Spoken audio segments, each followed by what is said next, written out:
போதுமா? நானே பண்ணேன். ஹலோ. சரி நான் பண்ணேன், இவர் ஹெல்ப் பண்ணாரு. என்ன பாத்திரம் கழுவுனியா? எதுக்கு அண்ணி உங்களுக்கு இவ்வளவு சிரமம்? சிரமம் எல்லாம் ஒண்ணும் இல்ல, சந்தோஷம்.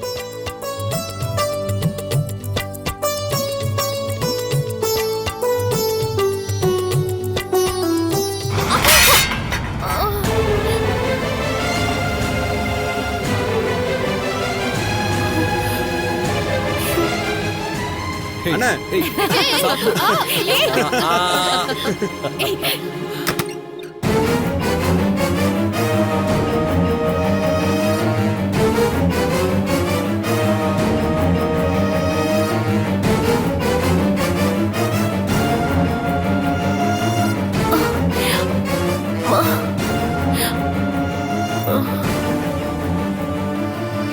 நம்ம ஃபர்ஸ்ட் கொடுக்கணும்னு வேகமா வந்தேன். கால் ஸ்லிப் ஆகி சாரி. இத நீ க்ளீன் பண்ணிடு.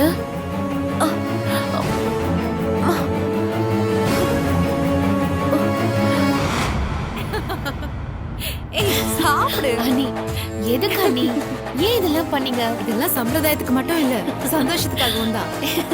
சாப்பிடு. ஐயோ போதும் அண்ணி.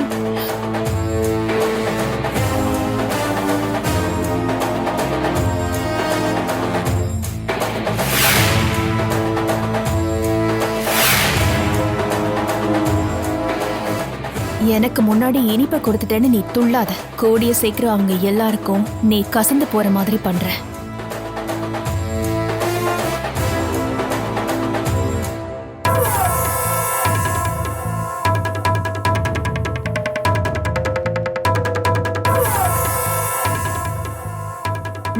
சுதா கையில சாப்பிடுற சுகமே தனி. சூப்பர்வா இருக்கு. சுதா தொட்டதுல மணக்குது. வாசிச்சது போதும், சாப்பிடுறியா? வாய்ப்பு கிடைக்கும் போது ஐஸ் வச்சிடணும். அப்பதான் நம்மள ஞாபகம் வச்சுப்பாங்க.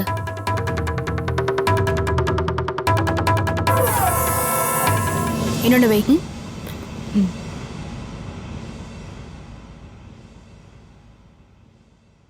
இன்னைக்கு அதிகாலையில எனக்கு ஒரு கனவு. என்ன? ரொம்ப முக்கியம். அதிகாலையில கண்ணு முழிச்சனா கோழி கொக்குருக்கோன்னு கூப்பிட்டுச்சா, பக்கத்துல ரவி படுத்திருந்தாரு. குட் மார்னிங்னு சொன்னேன். இங்க பார் சுதா, உனக்கு உன் கனவை டீட்டெயிலா சொல்ல ஆசை இருந்தாலும் கேட்க எங்களுக்கு மூடு இல்ல. சுருக்கமா சொல்லி முடி. இல்ல, எனக்கு பணம் வர மாதிரி கனவு வந்துச்சு. பணமா? உனக்கா? எங்க இருந்து பணம் வருதா? வானத்துல இருந்து வருதா? ஏய் மெசேஜ் வந்திருக்கு. சாப்பிடும்போது மெசேஜ் வந்தாலும் போன் வந்தாலும் எடுக்கிற பழக்கம் எனக்கு இல்ல. தலையே போனாலும் சரி.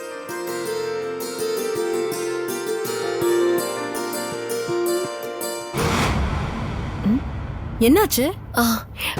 நத்திங்.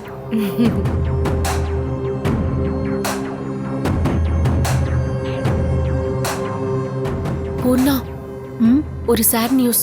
என்ன? இங்க பாரு.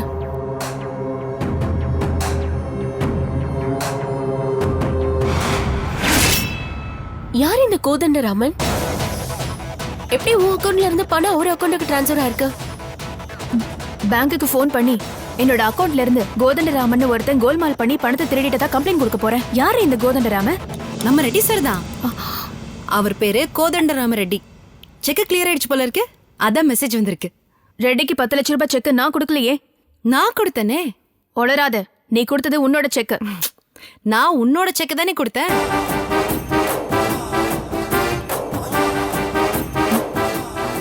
என்னோட செக்கா?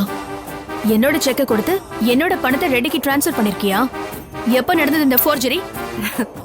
என்னோட பணத்தை நீ ஃபோர்ஜரி பண்ணி உன்னோட பேருக்கு செக் வாங்கினல்ல. ரெட்டிக்கு நான் செக் கொடுத்தா அது பவுன்ஸ் ஆகி ரெட்டி என் மேல கேஸ் கொடுத்து நான் நீ கிஃப்டா வாங்கி கொடுக்கற சூட் கேஸ்ல என்னோட திங்ஸ் எல்லாம் எடுத்துட்டு போகணும்னு ஆசைப்பட்டல்ல. அதுக்கு ஒரு சின்ன செக் வச்சேன். சொன்னல எனக்கு வர வேண்டிய பணம் எனக்கு வந்துரும்னு.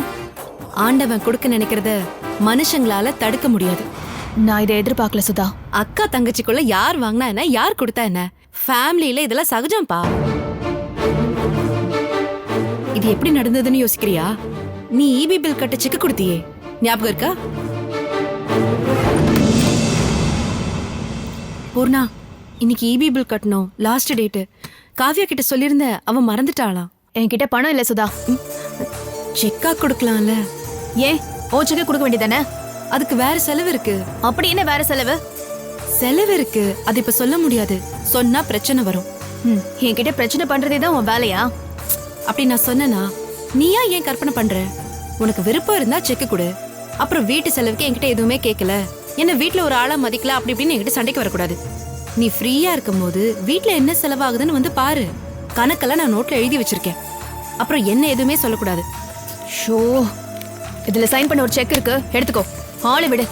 எனக்கு இருக்கிற பிரச்சனை இல்ல, இதெல்லாம் பாக்குறதுக்கு எனக்கு டைம் இல்ல.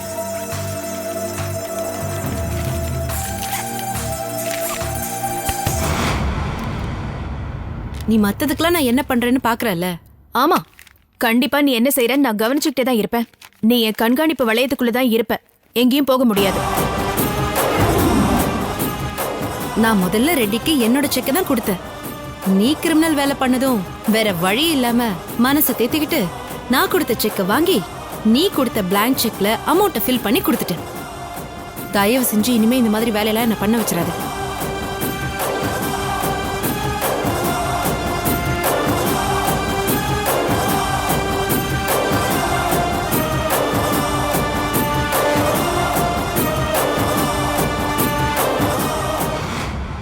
எனக்கு அழணும் போல இருக்கு.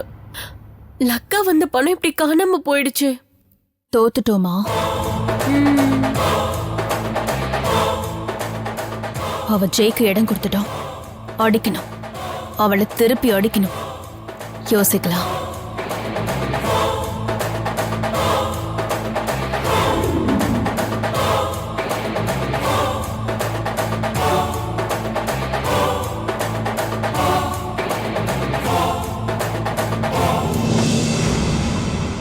செக்க கொடுத்திருக்க, அதுவும் அமௌண்ட் ஃபில் பண்ணாம கொடுத்திருக்க. சுதா பிரில்லியண்டா செக்க ரெட்டி கிட்ட கொடுத்திருக்கா. என்ன பிரில்லியண்டான வேலை பார்த்திருக்கா பாத்தியா? நானே எதிர்பார்க்கல இத. பண்ணதையும் பண்ணிட்டு எவ்வளவு கூலா சொல்றா. நீ நல்லா ஏமாந்துட்ட. ஆமா, ஏமாந்துட்டேன். நான் ஏமாந்துட்டேன். பூர்ணா ஏமாந்துட்டா, நல்லா ஏமாந்துட்டான்னு மைக் போட்டு சொல்லு. நானே சுதா இப்படி பண்ணிட்டாளேன்னு ஷாக் ஆகி நிக்கிறேன். இனிமே அவ என்னோட எல்லா விஷயத்திலயும் அலர்ட்டா இருப்பா. அவளை நாம ஜெயிக்கணும்னா, இந்த வீட்டை விட்டு துரத்தணும்னா ரூம் போட்டு யோசிக்கணும் போல இருக்கேன். நீ சொல்றது உண்மைதான் பூர்ணா. நம்ம என்ன அடி அடிச்சாலும் அசர்ற மாதிரி தெரியலையே. தோத்தாலும் அமைதியா யோசிக்கிறா, ஜெயிச்சாலும் அலட்டல் இல்லாம இருக்கா. மாமி மாதிரி எப்படி வேஷம் போட்டு வந்தா பாத்தியா? நம்ம பேசுறதெல்லாம் அவளுக்கு எப்படியோ கேக்குது. ஸ்பை கேமரா வச்சு செக் பண்றாளா, இல்ல ஏதாவது டிடெக்டிவ் ஏஜென்சில சொல்லி ஃபாலோ பண்றாளா? உன் ஷட்டரை கொஞ்சம் க்ளோஸ் பண்றியா? என்னடி அவளுக்கு பாராட்டு பத்திரம் வாசிச்சுக்கிட்டு இருக்கியா? நியூ இயர் ரெசல்யூஷன் எதுவும் எடுத்திருக்கியா என்ன? இல்ல பூர்ணா, எதிரிகளை பாராட்டி அவங்க கொஞ்சம் மயங்கி நிக்கும் போது கவுக்கணும்னு படிச்சிருக்கேன். Maybe correct. இது வரைக்கும் நாம தோத்தது போதும் ஸ்வாதி, அதெல்லாம் சாதாரண விஷயம். ஆனா வீடு வாங்குற விஷயத்துல நாம தோத்துற கூடாது. வீட்டை சுதா வாங்கிடக் கூடாதுன்னு தான் இத்தனை நாள் இத்தனை பிரச்சனையும் நடந்துட்டு இருக்கு. வீட்டை நாம வாங்கினாதா நாம ஜெயிச்ச மாதிரி இருக்கும். நீ ஒரு பக்கம் யோசி, நான் ஒரு பக்கம் யோசிக்கிறேன். அவ என்ன பண்றா, அவளோட அடுத்த மூவ் என்ன, அவளை எப்படி அவ எதிர்பார்க்காத நேரத்துல அடிக்கிறதுன்னு. அதாவது அவ பணத்தை ஆபீஸ்ல இருந்து உன் பேருக்கு நீ செக் வாங்கின, அவ ஓன் செக்க ரெட்டி கிட்ட கொடுத்து நமக்கு ஷாக் கொடுத்த மாதிரி. ஆமாண்டி, அது எதுக்கு இப்ப விலைக்கு சொல்லிக்கிட்டு இருக்க? எனக்கு தெரியாதா இல்ல புரியாதா?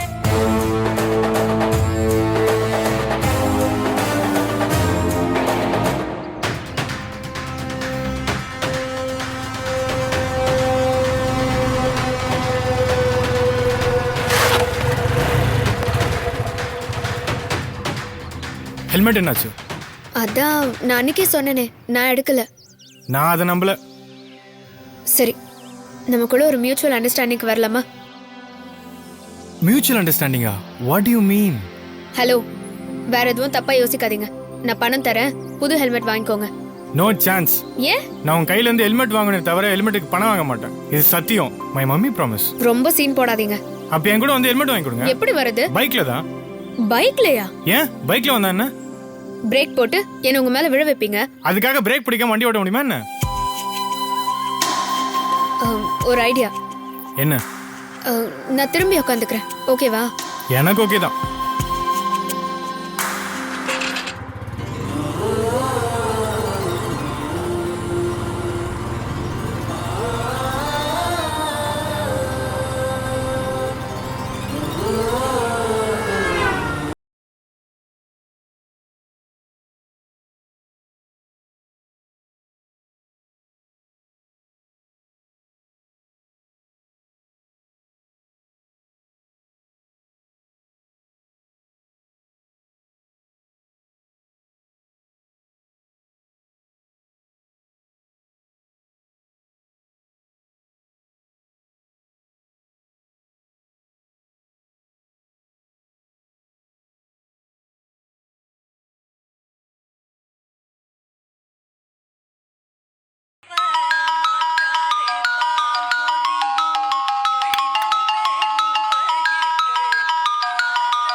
சார் சொல்லுங்க சார். வணக்கம்மா, எப்படி இருக்கீங்க சுதா? நான் நல்லா இருக்கேன் சார். நீங்க எப்படி இருக்கீங்க? நல்லா இருக்கம்மா. அப்புறம் நீங்க கொடுத்த செக் கிளியர் ஆயிடுச்சு. ரொம்ப தேங்க்ஸ்மா. எதுக்கு சார் தேங்க்ஸ் எல்லாம் சொல்லிக்கிட்டு? பணத்தை திருப்பி கொடுக்க வேண்டியது என்னோட கடமை தானே. உன்னோட இடத்த வாங்க முடியலன்னு வருத்தம் இருந்ததுமா. ஆனா உனக்கு உதவி பண்ண எனக்கு ஒரு சந்தர்ப்பம் கிடைச்சிருக்குமா. என்ன சார் சொல்றீங்க? உன் இடத்த வாங்குறதுக்கு ஆள் தயாரா இருக்குமா. பாஸ்கர் ஊர்ல இல்ல, நான் அவர்கிட்ட கேட்டுட்டு உனக்கு ஃபோன் பண்றேன். அப்போ நீ உடனே கிளம்பி வர வேண்டியது இருக்கும். ரொம்ப சந்தோஷமான விஷயம் சொல்லிருக்கீங்க சார். நீங்க கால் பண்ணதும் நானும் என் ஹஸ்பண்டும் கிளம்பி வந்துடுறோம். வீடு வாங்குற விஷயமா கொஞ்சம் டென்ஷனாவே இருந்தேன். இப்பதான் கொஞ்சம் ரிலாக்ஸா இருக்கு. சரிம்மா, நான் பாட்டி கிட்ட விசாரிச்சுட்டு உனக்கு ஃபோன் பண்றேன். சரிங்க சார்.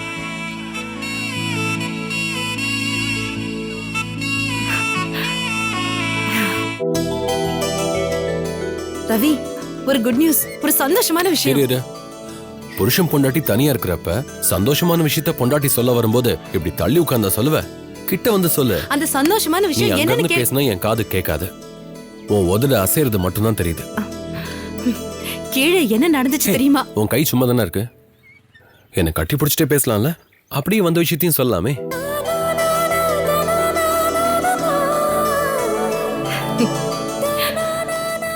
என்ன விஷயம் தெரியுமா? என்ன? சீக்கிரம். ச்சீ, பட்ட பகல்ல கெட்ட பழக்கம். சரி சொல்லு, என்ன good news? Reddy sir phone பண்ணியிருந்தாரு. செக் கிளியர் ஆயிடுச்சுன்னு ரொம்ப சந்தோஷப்பட்டாரு. அப்புறம் அவருக்கு தெரிஞ்ச பார்ட்டி ஒருத்தர் இருக்காரா, அவர் அந்த நிலத்தை வாங்கிக்கிறேன்னு சொல்லிருக்காராம். அப்படியா? ஆனா நீ இந்த விஷயத்த நான் கேட்ட மாதிரி சொல்லிருக்கலாம். உங்களை இது எவ்வளவு சந்தோஷமான விஷயம். Anyway super. என்னோட லோன், உன்னோட லேண்ட் ரெண்டும் சேர்ந்தா இந்த வீடு நம்ம கைக்கு வந்துடும்ல. ரெட்டி சார் ஃபோன் பண்ணதும் நம்ம ஊருக்கு போய் டக்குன்னு வேலையை முடிச்சிட்டு வந்துடலாம். பாஸ்கர் வேற ஊர்ல இல்லையா.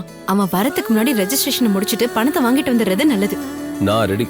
எப்பன்னு சொல்லு, நான் லீவ் போடுறேன். வீட்டை வாங்குறோம்.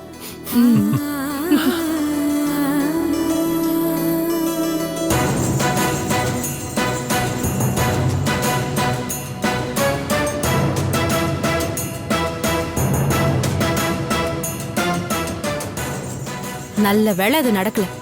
எது? கட்டி பிடிச்சிக்கிட்டே விஷயத்த சொல்றது. இல்லனா அவ பாத்திருப்பா, பத்த வச்சிருப்பா.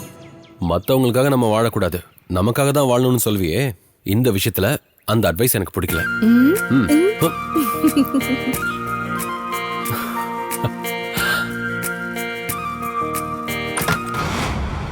பூர்ணா, ரொம்ப முக்கியமான விஷயம்.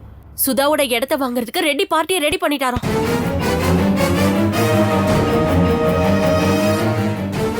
சுதா சந்தோஷமா ரவி கிட்ட சொல்லிட்டு இருக்கா. ரெண்டு பேரும் ரொமான்டிக் மூட்ல ஜாலியா பேசிட்டு இருக்காங்க. அந்த ரெட்டிக்கு கெட்ட நேரம் போல இருக்கு ஸ்வாதி. பாஸ்கர் அவனை விரட்டி விரட்டி கொல்ல வந்திருக்கான். உயிர் பிச்சை கொடுன்னு கெஞ்சி கேட்டிருக்கான். அப்புறம் எப்படி இடத்த வாங்க பார்ட்டியை புடிச்சு கொடுத்தான்.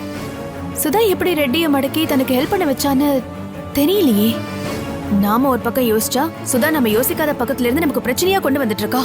அநேகமா ரெட்டிக்கு இதுல கமிஷன் கிடைக்கும்னு நினைக்கிறேன். இல்லனா அவர் எதுக்கு உயிரை பணைய வச்சு இந்த விஷயத்துக்குள்ள வர போறாரு? அந்த ரெட்டி எக்கட கட்டி போய் தொலைட்டும். அத பத்திலாம் எனக்கு கவலை இல்ல.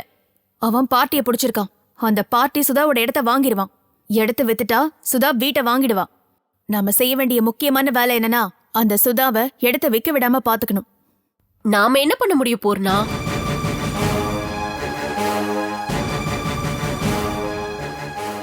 நாம என்ன பண்ண முடியும்? நம்மளால இது முடியுமான்னு யோசிச்சா நாம அப்பவே தோத்துட்டோம், இல்ல செத்துட்டோம்.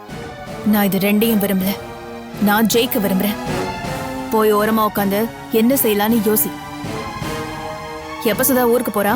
ரெட்டி டைம் சொல்வாருன்னு நினைக்கிறேன். என்ன செய்யலான்னு சொல்லுடி. நான் மிமிக்ரி பண்ணுவேன்னு உனக்கே தெரியும். ஆண் குரல்ல ரெட்டி கிட்ட பேசி ஏண்டா சுதாவோட நிலத்தை வாங்குறதுக்கு பார்ட்டியை புடிச்சு கொடுத்தேன்னு மிரட்டலாமா? இல்ல இடத்த வித்து கொடுத்தனா கொன்னுடுவேன்னு எச்சரிக்கை கொடுக்கலாமா? அதெல்லாம் சரிப்பட்டு வராது ஸ்வாதி. அவன் பாஸ்கருக்கு பயப்படலன்னு தான் தோணுது. பாஸ்கர் ஊர்ல இல்லன்னு நினைக்கிறேன். இடத்த வாங்குறவன் நிச்சயமா பாஸ்கரை விட பெரிய ஆளதா இருப்பான்னு தோணுது. இல்லனா ரெட்டி தன்னோட உயிரை பணைய வச்சு சுதாக்கு ஹெல்ப் பண்ண முன் வர மாட்டான். நல்லா தெளிவா யோசிக்கிற பூர்ணா. சுதா என்ன பிரச்சனை வந்தாலும் இடத்த விப்பேன்னு சொல்லிக்கிட்டே இருந்தால அவளுக்கு ஹெல்ப் பண்ணது எனக்கு என்னவோ அவளோட பிரார்த்தனை தான் தோணுது.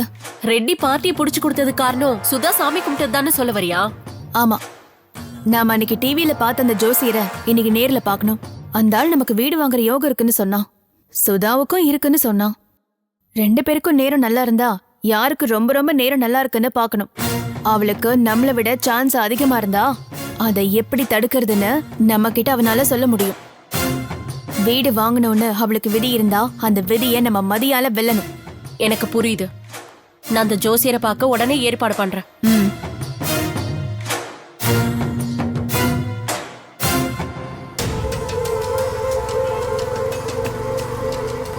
நிறுத்து இறங்க.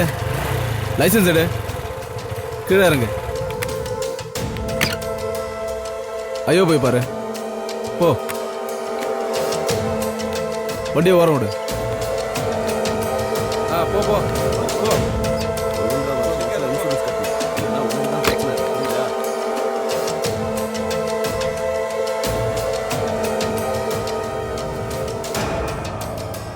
ஆர்சி புக் இருக்கா? இருக்கு. லைசன்ஸ் இருக்கு. இன்சூரன்ஸ் இருக்கு சார். ஆமா, ஹெல்மெட்டுங்க?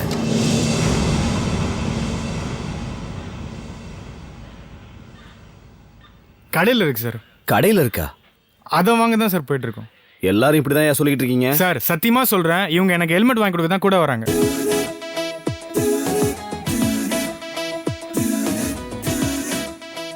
காதலனுக்கு ஹெல்மெட் வாங்கி கொடுக்குற காதலிய முதல்ல இப்பதான் பாக்குறேன். சார், நான் காதலிலாம் இல்ல. இல்லையா? இல்ல. அப்ப ஹெல்மெட் போடாம வந்ததுக்கு 1500 ரூபாய் ஃபைனை கட்டிட்டு போங்க. சார், அந்த பணம் இவங்க கொடுப்பாங்க.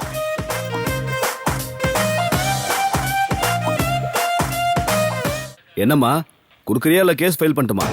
இல்ல, நான் தரேன் சார். கொடு.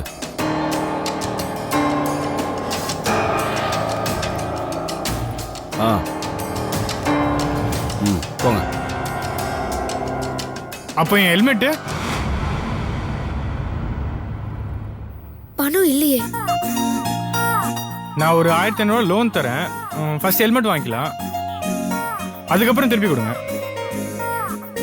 No interest. சரி வாங்க.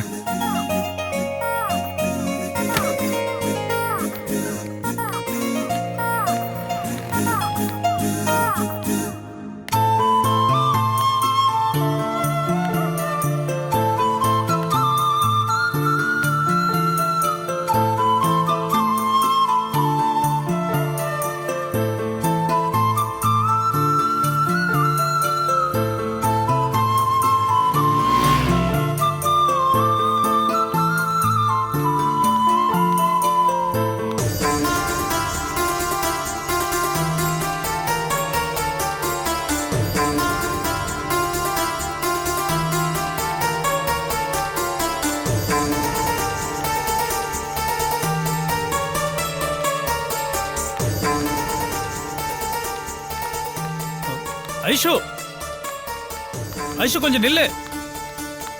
ஐஷு, ஐஷு கொஞ்சம் நில்லு, உங்கள்கிட்ட பேசணும். என்னோட பேசுறதுக்கு எதுவும் இல்ல. எதுவும் இல்லை, நீ முடிவு பண்ணிட்ட. ஆனா இருக்கு நான் நினைக்கிறேன். இல்ல, அப்படியே இருந்தாலும் எதையும் கேட்கிற மனநிலைமையில நான் இல்ல. நான் ஏற்கனவே வேதனையில இருக்கேன். தயவு செஞ்சு என்னை இன்னும் வேதனைப்படுத்தாதீங்க. ஐஷு, உங்ககிட்ட என்ன நியாயப்படுத்தி பேசுறதுக்காக வரல. நான் பண்ணது தப்பு தான். ஆனா தப்பு பண்ண வேண்டிய சுச்சுவேஷன் எனக்கு அமைஞ்சிருச்சு. ப்ளீஸ் என்ன புரிஞ்சுக்கோ. இங்க பாரு, ஒருத்தர் தப்பு பண்ண வேண்டிய சுச்சுவேஷன் அமையாத வரைக்கும் தான் அவன் நல்லவன். நான் ஏன் இப்படி நடந்துக்கிட்டேன், எனக்கு என்ன பிரச்சனை, இது எதையுமே நீ கேட்கல. நீ பணம் வாங்கிட்டு வரேன்னு உங்க வீட்டுக்கு போன. அப்பெல்லாம் என் மேல உனக்கு இருந்த அன்பு, நான் பணத்தை திருடிட்டேன்னு சொன்னதும் காணாம போயிடுமா? அது எப்படி போகும் ஐஷு? நான் பண்ணது சரின்னு சொல்லி ஆர்கியூ பண்ண வரல. நான் திருந்திட்டேன். என் தப்ப நான் உணர்ந்துட்டேன். ப்ளீஸ் என்ன மன்னிச்சிடு. நடந்த எல்லாத்தையும் ஒரு கெட்ட கனவா நினைச்சு மறந்துடு. நம்ம நல்ல விதமா வாழலாம்னு சொல்லி கேட்கதான் வந்திருக்கேன். நீங்க சொல்றத கேக்குற மனநிலைமையில நான் இல்ல. என்ன பொறுத்த வரைக்கும் நீங்க என்கிட்ட சொல்லாத இன்னும் பல தவறுகள் இருக்கும்னு எனக்கு தோணுது. இல்ல ஐஷு, நான் உங்களோட வாழ்ந்து என்னோட வாழ்க்கைய பாழாக்க விரும்பல.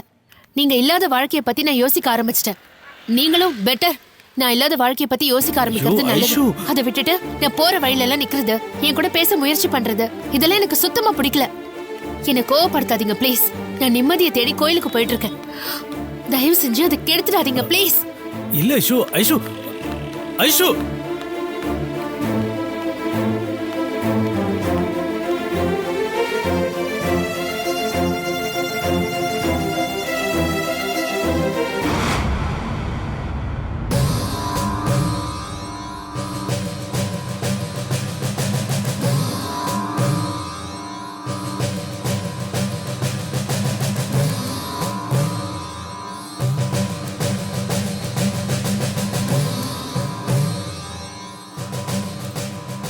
ஏண்டி அந்த ஆளு ஏன் அப்பப்ப நம்மள நிமிர்ந்து பாக்குறான்? நம்மள இல்ல உன்ன. ரெண்டு ராசிகளும் பலம் உள்ளதா தான் இருக்கு. சனி, குரு, புதன், செவ்வாயின்னு முக்கிய கிரகங்கள் ரெண்டு ராசிகளுக்கும் நன்மை செய்யற இடத்துல தான் இருக்கு. அதெல்லாம் எங்களுக்கு தெரியும் சாமி. நாங்க வீடு வாங்குறதுக்கு என்ன பண்ணணும்? இல்லனா சுதா வீடு வாங்காம இருக்கிறதுக்கு நாங்க என்ன செய்யணும்? எப்பவுமே கொடுக்கறத விட கெடுக்கிறது ரொம்ப சுலபம். அவங்க நிலத்தை எப்ப விற்க போறாங்க தெரியல, ஆனா சீக்கிரமா நடக்கும்னு தெரியுது. நிலம் எங்க இருக்கு? ஆந்திரால.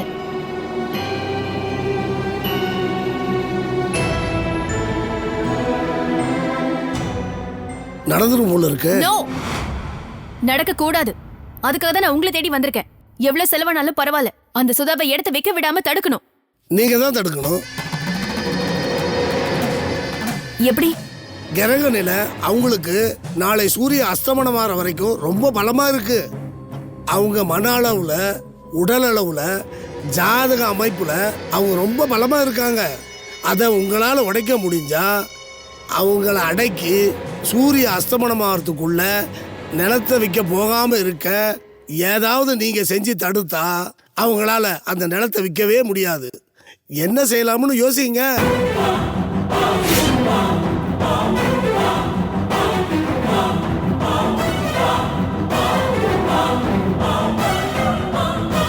உங்கே பாராய் தோழி, உங்கே பாராய். மூங்கில் வனம் மீட்ட தென்றல் சேனையே, உங்கே பாராய் தோழி, உங்கே பாராய். கனிந்தது மழை, சந்தத்தாள் மீது கூசுதிந்த புல்லின் வெளி.